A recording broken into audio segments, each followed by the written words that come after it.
So if we're going to be expecting an inside day, as I was suggesting we would see on Friday, before the market got off and started trading in 8:30 and 9:30 opening, that whole premise of being inside day is relative to this high and that low, meaning that we're not going to go lower, which we didn't, and we're not going to go higher, which we didn't. So that's narrative. Okay, that's not bias. Bias would be which direction are you trading? Narrative is how is the day going to trade, and what's it likely to aim for as a result? That's not bias. Okay, it's a game plan. It's a roadmap as to what it should do. Okay, much like if you were traveling, you know where you want to go, and you know where you are. And if you've been there before, you probably have alternate routes in mind. You don't necessarily need to have a map, but with a map, you can articulate to someone that may have never traveled there from where you are multiple routes.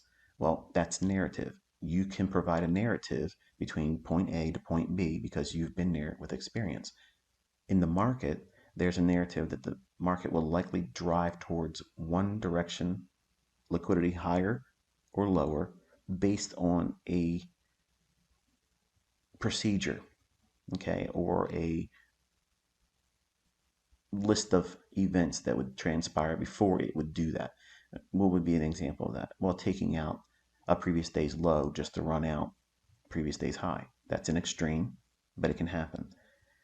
The absence of something like that, when there's low volatility expected, would be staying inside the previous day's range.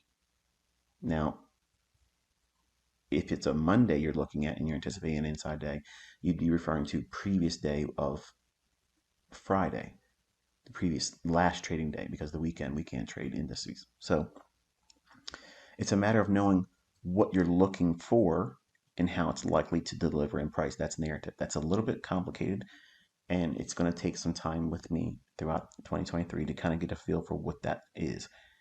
I don't always know exactly what the narrative is going to be. Sometimes I go in with an expectation it's going to do this or that, and I have to adjust and I have to adapt to what the market's doing because manual intervention can come in and upset what I believe the algorithm is likely to do.